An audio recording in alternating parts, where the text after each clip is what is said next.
प्यारे विद्यार्थियों नमस्कार। आज का हमारा टॉपिक है पराक्रमण, ट्रांसडक्शन। विद्यार्थियों, बीएससी थर्ड ईयर में हम पढ़ रहे हैं कि जीवाणुओं में जो जेनेटिक मटेरियल होता है, आनुवंशिक पदार्थ होता है, उसका स्थानांतरण किस प्रकार से होता है, आनुवंशिक पुनर्योजन या लैंगिक पुनर्योजन किस प्रकार से होता है, जेनेटिक रिकॉम्बिनेशन हमने रूपांतरण पढ़ा है, ट्रांसफॉर्मेशन, संयुग्मन पढ़ा है, कॉन्जुगेशन, है ना। तो आज हम पढ़ेंगे पराक्रमण के बारे में। इन सभी प्रकारों में होता क्या है कि जो डीएनए है उसका स्थानांतरण होता है बैक्टीरिया में। तो आज जो पराक्रमण है, ट्रांसडक्शन है, इसके बारे में अध्ययन करते हैं। विद्यार्थियों, पराक्रमण या ट्रांसडक्शन जो होता है वह दाता कोशिका से ग्राही कोशिका में जीवाणुभोजी के माध्यम से आनुवंशिक पदार्थ का स्थानांतरण पराक्रमण कहलाता है।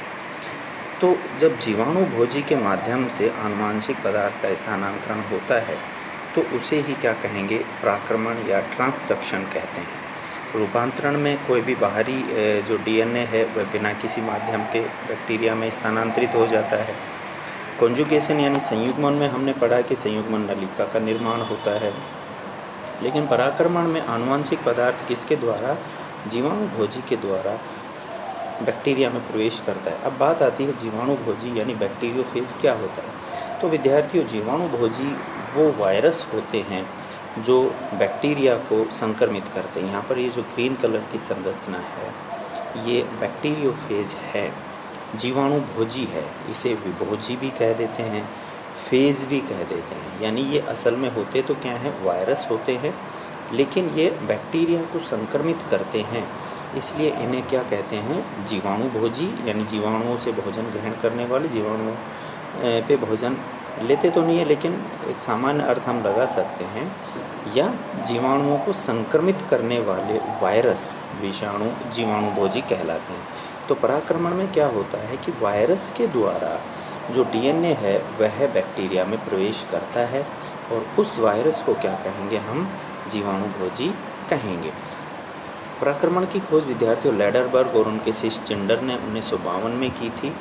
इसी समय जीवाणुभोजी की भी खोज हुई थी। हर्शे और चेज, ये भी बहुत ही मशहूर वैज्ञानिक हैं, इन्होंने जीवाणुभोजी की खोज की थी और उन्होंने बताया था कि जीवाणुभोजी द्वारा जीवाणु संक्रमण की जो प्रक्रिया है, यानी जो वायरस जिसको हम जीवाणुभोजी कहते हैं वो जीवाणु को संक्रमण करता है, तो उसमें जो जीवाणुभोजी के न्यूक्लिक अम्ल के जीवाणु में स्थानांतरण की प्रक्रिया है। यानी जो जीवाणुभोजी है वह जीवाणु को संक्रमित करता है, तो इस प्रक्रिया में जीवाणुभोजी यानी वायरस का न्यूक्लिक अम्ल आनुवंशिक पदार्थ जीवाणु में चला जाता है। विद्यार्थियों, पराक्रमण दो प्रकार का होता है, व्यापकीकृत यानी जनरलाइज्ड और विशिष्ट यानी स्पेशलाइज्ड।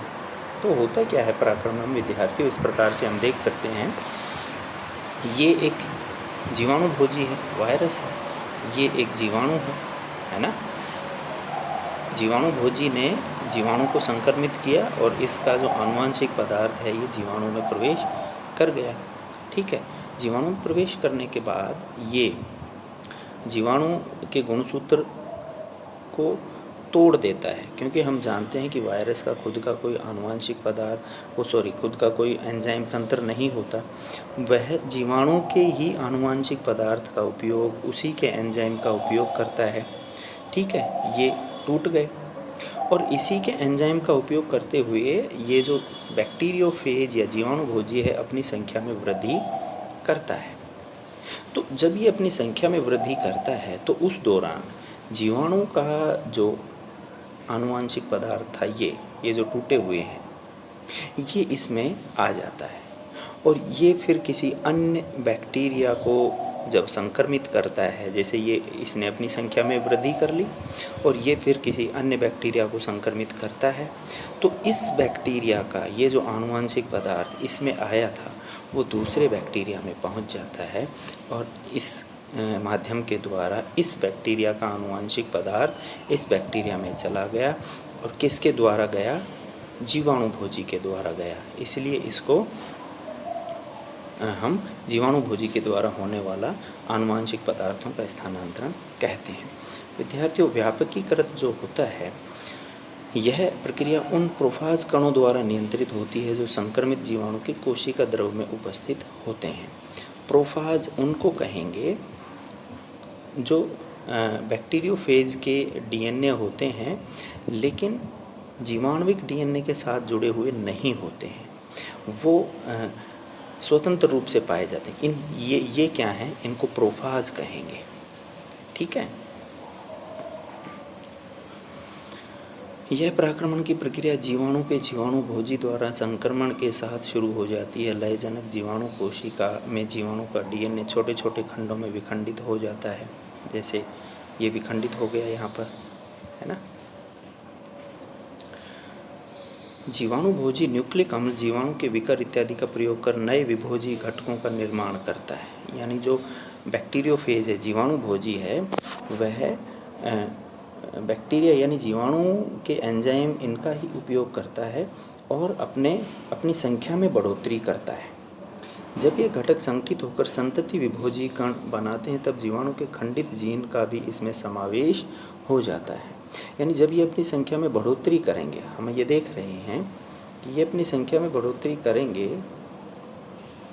ये तो इन के आनुवांशिक पदार्थ के रूप में ये बैक्टीरिया का ये डीएनए भी प्रवेश कर जाता है और इसी के द्वारा जब ये किसी नए बैक्टीरिया को संक्रमित करेंगे तो डीएनए उसमें पहुंच जाता है।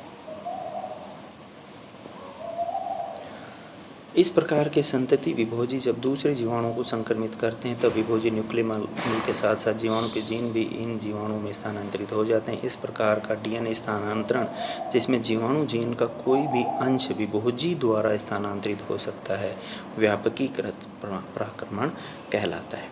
यानी इसमें कोई विशेष जीन स्थानांतरित नहीं होता, क्योंकि जो बैक्टीरियोफेज है उसने इसको तोड़ दिया और नए बैक्टीरियोफेज के ये कण बन रहे हैं, तो इसमें कोई भी टुकड़ा प्रवेश कर सकता है। तो एक व्यापक इसमें स्थानांतरण होता है। इस प्रकार से जैसे ये बैक्टीरियोफेज है, इसने इसको संक्रमित किया। ये बैक्टीरियोफेज क्या होता है, वायरस होता है, तो ये वायरल जीनोम है। इसने इनको तोड़ दिया और तोड़ के फिर अपनी संख्या में बढ़ोतरी की। ये जो ब्लैक कलर का है ये किसी एक उसमें आ गया, जैसे मान लीजिए इसमें आ गया, अब ये किसी दूसरे को करेगा संक्रमित, इसमें आ गया, तो ये हिस्सा इस बैक्टीरिया में पहुंच गया और इसका कोई भी हिस्सा अगले बैक्टीरिया में पहुंच सकता है। तो इसको जनरलाइज्ड व्यापकीकृत पराक्रमण या ट्रांसडक्शन हम कहेंगे। दूसरा प्रकार का है विशिष्ट पराक्रमण। जीवाणु भोजी की खोज के कुछ समय बाद ही आंद्रेलॉफ एवं सहयोगियों ने सिद्ध किया कि कुछ जीवाणु प्रभेद ऐसे भी होते हैं जिनमें विभोजी द्वारा संक्रमण हो जाने पर तत्काल जीवाणु कोशिका का लयन नहीं होता। ऐसे जीवाणुओं में विभोजी डीएनए जीवाणु डीएनए के साथ संयुक्त हो जाता है तथा जीवाणु गुणसूत्र के साथ ही पुनरावृत्ति करता है। इस प्रकार के जीवाणु को लयजनक जीवाणु कहते हैं तथा विभोजी प्रोफाज कहलाती है। जीवाणु कोशिका अनेक पीढ़ियों तक लयजनक अवस्था में रह सकती है। यह स्थिति तब तक बनी रहती है जब तक कि जीवाणु कोशिका में कुछ विशेष प्रकार की दमनकर प्रोटीन बनती रहती हैं। ये प्रोटीन जीवाणु में विभोजी कणों के संश्लेषण को रोकती हैं। कुछ समय पश्चात जब दमनकर प्रोटीन का निर्माण बंद हो जाता है तब विभोजी कणों के घटकों का संश्लेषण प्रारंभ हो जाता है। विद्यार्थियों, विशिष्टीकृत जो है इसमें ये मान लीजिए बैक्टीरियोफेज है और इसने इस बैक्टीरिया को संक्रमित कर दिया। ठीक है, इसने अपना आनुवांशिक पदार्थ इसमें प्रवेश करा दिया। लेकिन कुछ बैक्टीरिया ऐसे होते हैं कि ये जो आनुवांशिक पदार्थ है ये इसको तोड़ेगा नहीं बल्कि इसके साथ ही संयुक्त हो जाता है। ऐसे बैक्टीरिया को लयजनक बैक्टीरिया कहेंगे। क्या कहेंगे? लयजनक बैक्टीरिया कहेंगे। और ये जो बैक्टीरियोफेज जीवाणु भोजी का डीएनए इसके साथ है, ये काफ़ी दिनों तक इसके साथ ही रहेगा। ऐसा क्यों होता है? क्योंकि एक दमनकारी प्रोटीन का निर्माण होता है, दमनकर प्रोटीन। जब तक दमनकारी प्रोटीन या दमनकर प्रोटीन बनती रहेगी यह इसके साथ ही रहेगा। जैसे ही दमनकारी प्रोटीन बनना बंद हो जाती है, ये जो जीवाणुभोजी का आनुवांशिक पदार्थ है वह जीवाणु के आनुवांशिक पदार्थ से अलग हो जाता है। और जब जीवाणुभोजी का आनुवांशिक पदार्थ जीवाणु के आनुवांशिक पदार्थ से अलग होता है तो उसके साथ इसके साथ इसका भी कुछ हिस्सा आ जाता है। जीवाणुभोजी के आनुवांशिक पदार्थ के साथ जीवाणु के आनुवांशिक पदार्थ या जीन का कुछ हिस्सा आ जाता है।